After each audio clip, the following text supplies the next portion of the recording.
Assalamualaikum warahmatullahi wabarakatuh. Salam sejahtera, salam perpaduan, salam perjuangan, salam Melaka berwibawa pintar hijau bersih. Saudara-saudara yang mana macam yang farman yang hauma haifalikum manahliya syukran mararan faranin penuh menggil caran kacahau.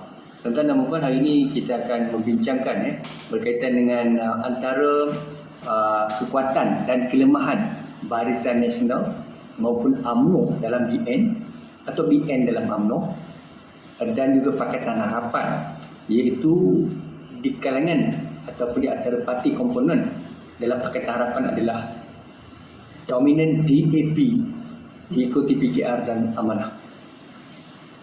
Baik, kita dengar juga muda mahu tampil dan membantu. Kita lihat sejauh mana kekuatan dan kelemahan dua parti dominan yang utama di antara Barisan Nasional dan Pakatan Harapan pada 16 November hingga 20 November 2021 tahun ini, pilihan raya Negeri Melaka ke-15. Baik saudara dan saudari, kita melihat kepada slide yang kedua.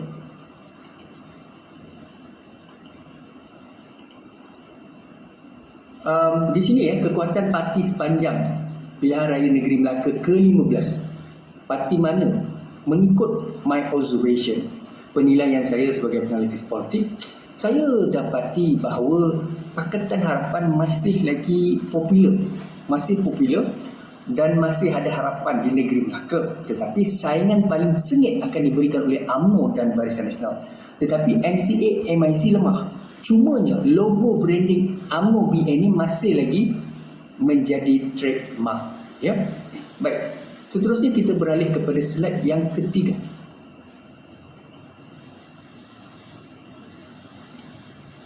Baik, berkaitan dengan bendera, yang kebanyakan parti politik di antara Barisan Nasional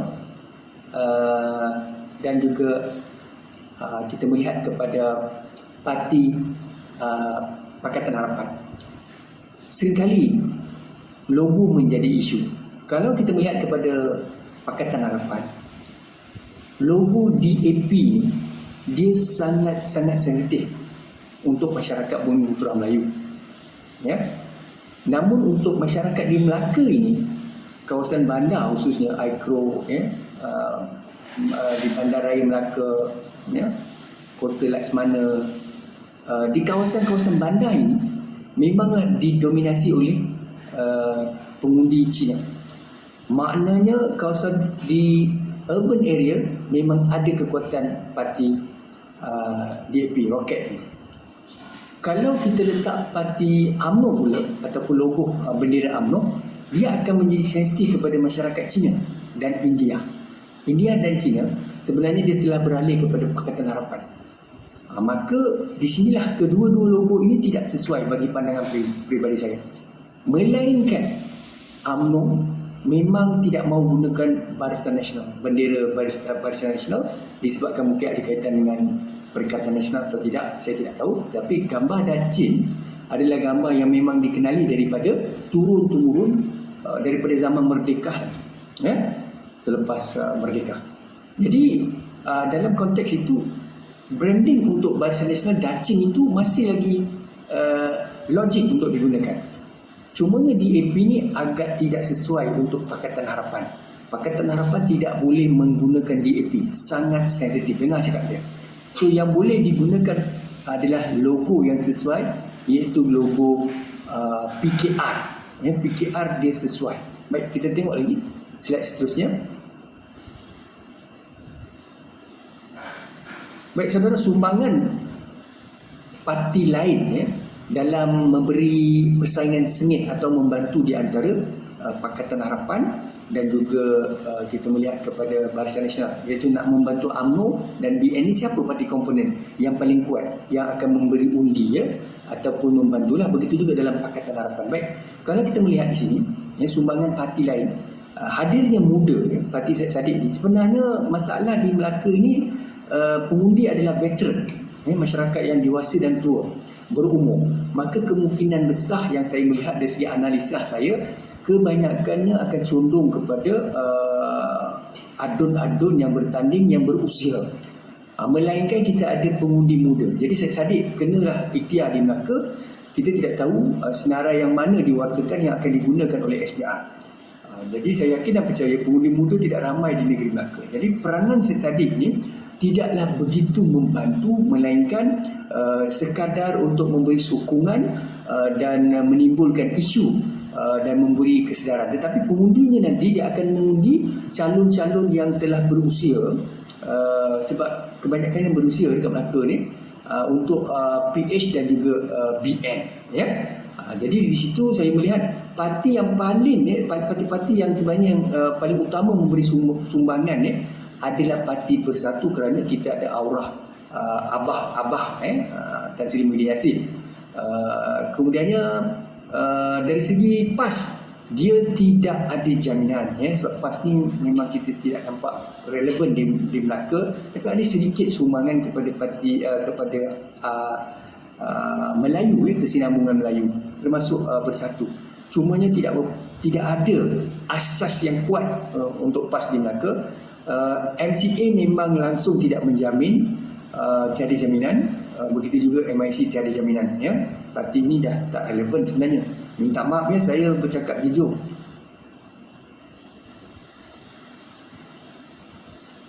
Baik, kita melihat kepada logo parti sesuai untuk pilihan raya negeri Melaka ke-15 meraih kemenangan. Saya dah sebut, jangan letak logo DAP Pakatan Harapan, kekalkan PKR. PKR ni masih lagi dia tidak ada banyak isu. Dia tidak ada isu perkauman, dia tak ada isu, sebab semua bangsa ada dalam PKR. So PKR dilihat parti lestari, Barisan Nasional pun juga dilihat sebagai parti lestari apabila ada MCA MIC. Tetapi MCA MIC tidak membantu, cumanya dia dihidupkan dengan semiotik dan metafor. Jadi UMNO boleh gunakan lah, tapi jangan gunakan BN jangan gunakan, UMNO jangan gunakan bendera UMNO. Dia ada masalah. Alright. Kemudiannya kita beralih kepada slide seterusnya. Okey, punca Barisan Nasional atau Pakatan Harapan tewas di pilihan raya negeri Melaka ke-15. Apakah dia puncanya?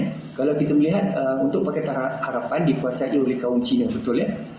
Jadi DAP ni majoriti, bukan sahaja mereka di belakang Tuan Adli Zahari, sebab DAP paling kuat dalam Pakatan Harapan. Dan sebenarnya dalam DAP sendiri memang ramai Cina daripada India dan juga Melayu lah. Jadi ini menggusarkan pengundi Melayu. Seterusnya Tuan Adli Zahari dilihat sebagai CM yang tunduk kepada DAP. Macam mana pun memang sudah didendangkan dan disampaikan, benda itu ada sedikit asasnya. Ini bukan tak ada asas langsung, bukan tak ada asas langsung, memang adalah. Tetapi ini juga ditakuti oleh pengundi Melayu khususnya. Kemudiannya perkara ketiga, calon tidak ada kelulusan akademik tinggi atau berkarisma. PRU ke-18 hari dahulu pada ketiga Wan Syahadana kes-kes menjual aset MARA, menjual aset tabung haji dan sebagainya. Masa itu pilihan raya yang ke-14, PH mendapat simpati dan juga kekuatan daripada pengundi Malaysia. Sebab itu senario dia berbeza. Sekarang ni berbeza, pilihan raya negeri Melaka tak sama seperti pilihan raya 2018. Kena ingat benda tu. Jadi kalau dahulu kita letak apa-apa calon, dia tidak ada isu.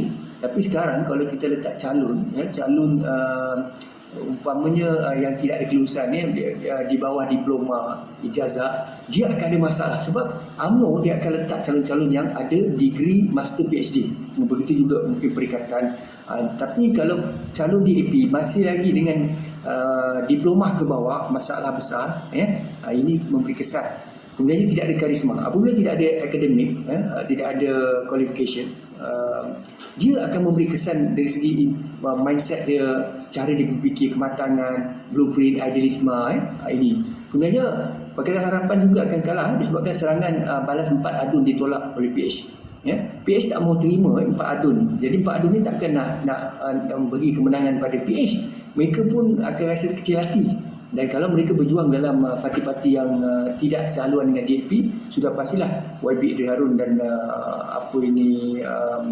ramailah pemimpin, 3 orang lagi pemimpin yang keluar tadi menarik sokongan kepada Datuk Seri Sulaiman Mat Ali. Mereka akan menentang DAP. Ini mereka terpaksa lakukan sebab parti yang mereka tumpang tu sudah pasti tidak akan sehaluan dengan DAP. Jadi macam mana ceramah mereka? Jadi begitulah. Kemudian yang kelima adalah kegusaran penjawat awam dengan DAP. Penjawat awam dia memang risaulah. The federal state local government pun sama. Mereka kebanyakan SUK, PTD officers, pegawai takbir, mereka suka tak suka memang mereka risau dengan DAP. Sebab itu sentimen benci DAP dah lama. Dan DAP tak mau berubah. Sebab itu saya kata dalam DAP dia perlu ada pelbagai kaum dalam DAP sendiri. 4 Cina, 3 Melayu, 3 India. Jangan 8 Cina, 2 Melayu, 1 India. Ini salah konsep DAP. Baik, perlu branding lah DAP. Lepas tu gandingan UMNO dan lain-lain juga ada. So kalau UMNO bersatu dengan pelbagai parti lain, maka PH ada masalah. Pengundi Melayu gusar dengan DAP. Itu betul lah tu. Pengundi Melayu UMNO sebenarnya memberi kenyataan itu, dia akan memberi kesan. Kemudiannya kita melihat kepada kekalahan Parti Barisan Nasional. Barisan Nasional ni kita melihat kepada dikuasai oleh kaum Melayu. Dia akan kalah sebab pengundi Cina tidak berapa suka didominasi oleh UMNO. Kemudiannya bakal CM terpalit dengan skandal. Barisan Nasional ada masalah dengan cerita yang berhormat Datuk Seri Abdul Rauf Yusof. Ini ada masalah skandal, image, reputasi dan sebagainya. Kemungkinan akan kalah kalau letakkan frame Abdul Rauf. Kemudian calon tidak ada kelulusan akademik yang tinggi. Kita melihatlah calon DN ini memang yang lama-lama, yang veteran, yang legacy, tidak ada kelulusan dan sebagainya, yang menang tipis pun ada masalah. Sebab pilihan raya lepas ramai yang menang tipis. Kalau UMNO kekalkan, BN kekalkan, akan kalah dengan ASN. Kemudiannya serangan balas 4 Adun. 4 Adun tak akan nak puji BN UMNO. Mereka akan membalaslah, membongkar ketirisan rasuah, salah guna kuasa UMNO semua dalam ceramah dan sebagainya. Ini memberi kesan besar lah. Jadi saya melihat itu antara faktor Barisan Nasional akan kalah dan tumbang di Melaka. Baik, kemudiannya kita lihat lagi.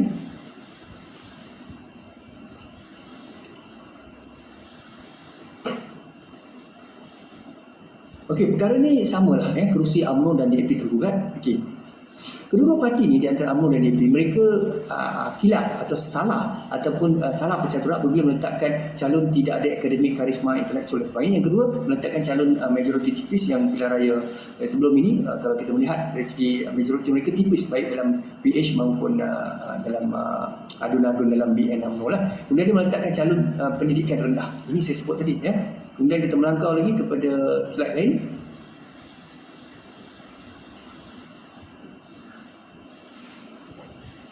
Baik, CM mengidam jawatan CM kembali. Pelik tapi benar. Pelik tapi benar. Ini berlaku bisikan Nalui tidak ramai ketahui, berdetik di bumi Melaka, sejarah bermula di Melaka. Jadi saudara dan saudari, semua orang tahu sejarah bermula di Melaka. Kita patut dulu kita ada sultan tapi dah tak ada sultan. Itulah sejarah Melaka. Baik, apapun kita melihat kepada laluan yang berhormat Tuan Adli Zahari dijamin oleh DAP PKR Amanah. Tuan-tuan, kalau kita nampak endorsement yang sangat strong daripada Pakatan Harapan kepada Adli Zahari. Jadi Adli ni selamat. Dia bolehlah lompat, happy, selesa, tenang sebab di belakang beliau tidak ada gangguan langsung. Boleh tidur nyenyak Adli Zahari ni. Dan dia sangat-sangat mengharapkan sokongan DAP, PKR dan Amanah. Itu sajalah yang harapan yang diperoleh atau ada kepada Adli Zahari. Tetapi kalau Adli Zahari menerima Idris Harun, nanti akan ada masalah lain, iaitu kemudiannya akan timbul isu siapa yang fit untuk memimpin. Jadi di antara Adli dan Idris dilihat sebagai dari segi pengalaman memanglah pada Idris Harun, tetapi Adli ni etika dia punya integriti dia tinggi, dia transformational, humble. Berbanding Idris Harun ni dia agak transaksional, dia agak kasar sedikit, kemudiannya dia hati dia agak kering kadang-kadang lah. Baik, itu berdasarkan kepada kepimpinan beliau yang dahulu. Baik, kita melihat kepada laluan untuk Adli ni untuk jadi CM ni sangat senang, sangat mudah. Track dia sangat mudah. Untuk Datuk Seri Yang Amat Datuk Seri Sulaiman Mat Ali ni agak kabur sebab memang ada pengurusi perhubungan UMNO Negeri Melaka, Datuk Seri Abdul Rauf Yusof pun nak jadi dengan cerita huruf-huruf dia set, dia nak jadi CM. So saya melihat transit sajalah. Yang Amat Muhammad Datuk Seri Sulaiman ni dia sebenarnya transit sementara saja. So saya tidak nampak beliau akan menjadi CM kembali lah. Melainkan tidak ada orang lain lagi. Baik, seterusnya YB Idris Harun. Idris Harun ni sebenarnya dia memang boleh memimpin, tetapi masalah dia tidak ada tiket. Dia tidak direstui, dia tidak ada satu kekuatan endorsement daripada UMNO, BN ataupun daripada PH. Ini masalah kepada Idris Harun. Jadi Idris Harun memang tak boleh menjadi CM dalam keadaan sekarang ni, ya. Melainkan Idris Harun pilihan raya akan datang dibuat satu parti sendiri, maka dia bertanding dan parti dia ada 28 orang adun lain yang bijak pandai, engineer, lawyer, doktor apa semua. Masa itu Idris Harun boleh menjadi CM. So saya rasa itulah peluang yang ada. Saya pernah cadangkan pada YB Idris Harun membuat satu parti baru segera dan mencari, kalau sekarang ni pun dia boleh buat parti baru ataupun menjadi CM dalam keadaan sekarang ni, ya. Melainkan Idris Harun pilihan raya akan datang dibuat satu parti sendiri, maka dia bertanding dan parti dia ada 28 orang adun lain yang bijak pandai, engineer, lawyer, doktor apa semua. Masa itu Idris Harun boleh menjadi CM. So saya rasa itulah peluang yang ada. Saya pernah cadangkan pada YB Idris Harun membuat satu parti baru segera dan mencari, kalau sekarang ni pun dia boleh buat parti baru ataupun parti bebas. Dia ada lawyer, doktor, engineer, scholars dan sesiapa bersama dia 28 orang. Ada kemungkinan Idris Harun boleh menang. Dia tak menang majoriti lah, dia tetap ada 8 kerusi ke ataupun 4-5 kerusi dia boleh menang di Melaka.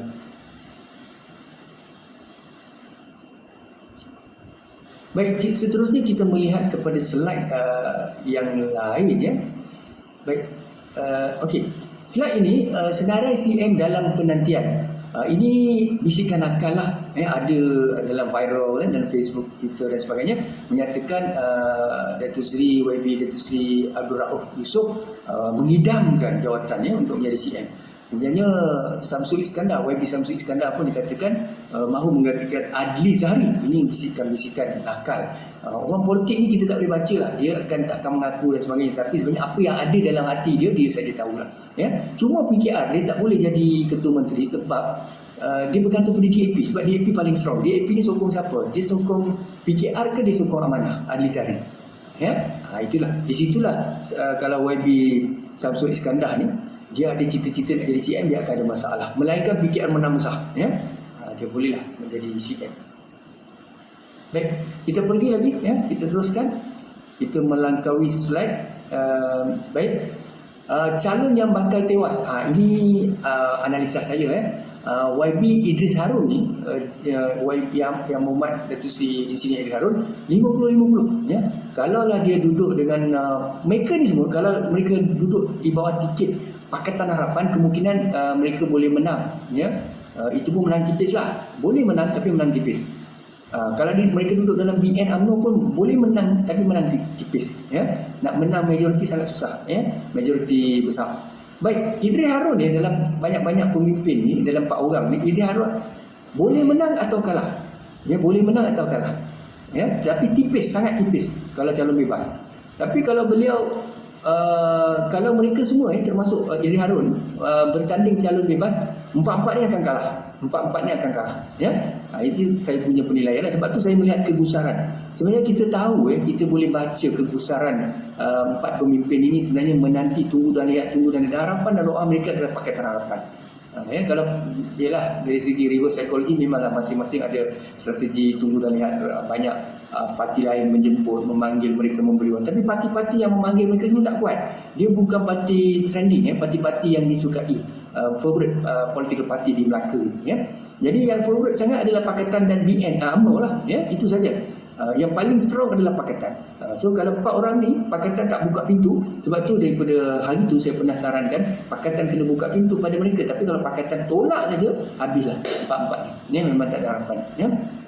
Baik, kemudian ni kita tengok kepada slide seterusnya. Okey, kemunculan muda Syed Saddiq ke Melaka hari ini, dia menjadi satu tanda soal mengejutlah di saat-saat akhir. Mengapa tiba-tiba Syed Saddiq hadir di sini? Sedangkan persiapan pengundi muda itu tak ada, pengundi muda pun tak ramai dalam sistem SPR, pengundi berdaftar dan sebagainya. Tapi itulah kemungkinan besar atas semangat Pakatan Harapan yang tertimbul pada pilihan raya 2018. Jadi Syed Saddiq walaupun dia tahu dia tidaklah boleh meletakkan calon-calon muda je boleh menang di sini, tetapi saya melihat apakah yang boleh berlaku adalah Syed Saddiq boleh memberi sedikit suntikan kepada membuka mata pengundi untuk menyokong Pakatan Harapan, ya, calon-calon Pakatan Harapan. Baik, slide, saya rasa slide yang terakhir kita tengok, ada lagi slide, ya. Baik, ini slide terakhir, ya. Ramalan awal keputusan pilihan raya negeri Melaka. Oleh kerana kepimpinan, kita melihat kepada kepimpinan yang disukai, digemari oleh pengundi. Adli Zari ni, Tuan Adli Zari, dia seorang transformational, lenient, humble, pendengar yang baik, turun padang, dia baguslah, tetapi expo dia ni ada segelintir masalah, itu yang masalah, pada Adli Zari. Paling gemari, ini calon favourite di Melaka, setakat hari ni lah, belum ada lagi profesor, lawyer, engineer, businessman yang masuk. Jadi Adli Zari ni tak ada tentangan sangat, dia masih lagi menjadi calon favourite. Yang Amat Muhammad Datuk Sri Muhammad Datuk Sri Sulaiman Mat Ali ni, dia adalah transaksional, dia transformational juga, dia agak linear, fleksibel, dia tidak salah gunakan kuasa sangat. Maksud saya, dia tidak mengugut rakyat.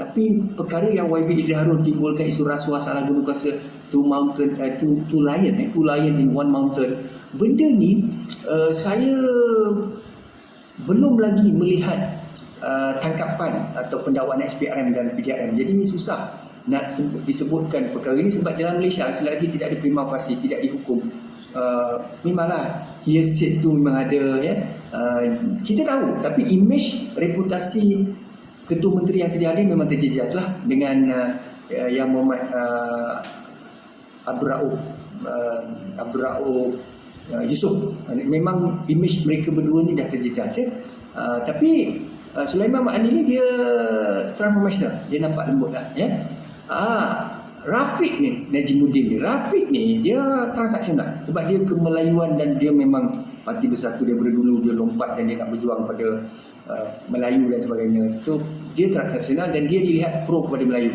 So undi kepada bukan Melayu pada dia memang tak adalah. Dia, cuma segelintir daripada Melayu akan sokong dia. Kemungkinan untuk dia menang pun tipis, sebenarnya. Dia boleh menang dengan aura abad, tapi tipis. Kalah pun mungkin pun boleh kalah.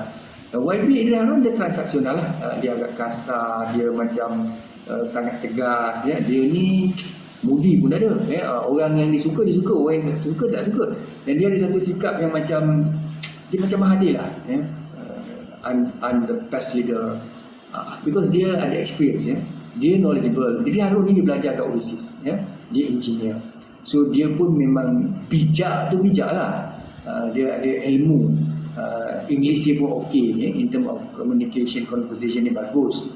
Dia, dalam banyak-banyak pemimpin yang bahasa Inggerisnya sangat fasih, yang tak boleh dikompet oleh 4 orang lagi adalah Idris Harun. Idris Harun ni bahasa Inggerisnya memang bagus. Dari segi qualification, Idris Harun ni antara yang terbaik, memang yang terbaik dalam tapi Adli Zari juga jurutera, saya dipahamkan daripada UTM sudah, engineer, tapi dikata Adli dengan Idris ni nampak English dia okey, Adli ni dia sederhana, tapi isunya bukan bahasa Inggeris lah, tapi dia ada kesan besok dari segi peringkat global, antarabangsa, G2G, relation government to government relation, dalam press conference dan sebagainya, so Idris Harun ni dia kuasai bahasa Inggeris, bahasa Melayu, tak ada masalah.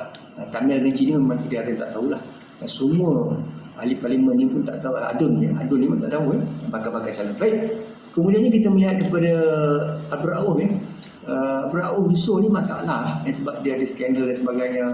Saya melihat populariti beliau sangat merudum, dan orang takut sebenarnya. Jujur saya kata, saya bukan attacking beliau, saya bukan nak mencemu beliau, saya fleksibel, tapi saya jujur lah, memang pahit, saya rasa beliau pun tahu, tapi sukar untuk beliau menjadi popular, saya sudah sebut. Jadi tuan-tuan dan puan, jangan salah faham pada saya menjunjung tinggi Perlembagaan Sultan, Akta Polis 1997, saya menghormati Raja-Raja Melayu dan Tuanku Sultan. Seterusnya, negara kita bukan mengamalkan authoritarian rejim komunis militeri. Malaysia demokrasi berparlimen, raja berparlimen. Jangan main umbut saya, jangan dengki, asyik dengki kianat dengan saya, jangan cemburu, tolonglah jangan cemburu, Cukuplah tuan-tuan dah ada harta, dah bahagia, dah kaya raya, dah dapat kedudukan, nak bertanding pilihan raya tu dan sebagainya. Tak payahlah nak cemburu dengan saya. Saya pun tak kacau orang, saya pengasih saja, ikhlas bila tak lah, Jadi kalau saya ada ruang dan peluang satu hari, insyaAllah saya pun nak jadi hantu ahli parlimen. Itulah cita-cita saya daripada kecil. Tapi belum lagi ada peluang. Mungkin Allah Ta'ala akan berikan ruang dan peluang. Ini kita kena mula dengan fantasi, insyaAllah.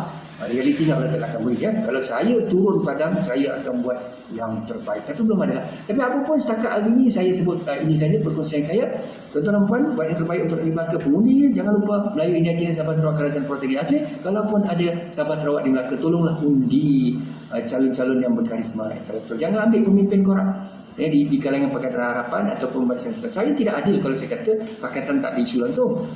BN saja teruk, UMNO saja teruk. Pakatan pun ada konsep-konsep transaksional, wadi-wadi mereka ada main ugut-ugut, ada main pentingkan kroni, ada, sebab saya tahu.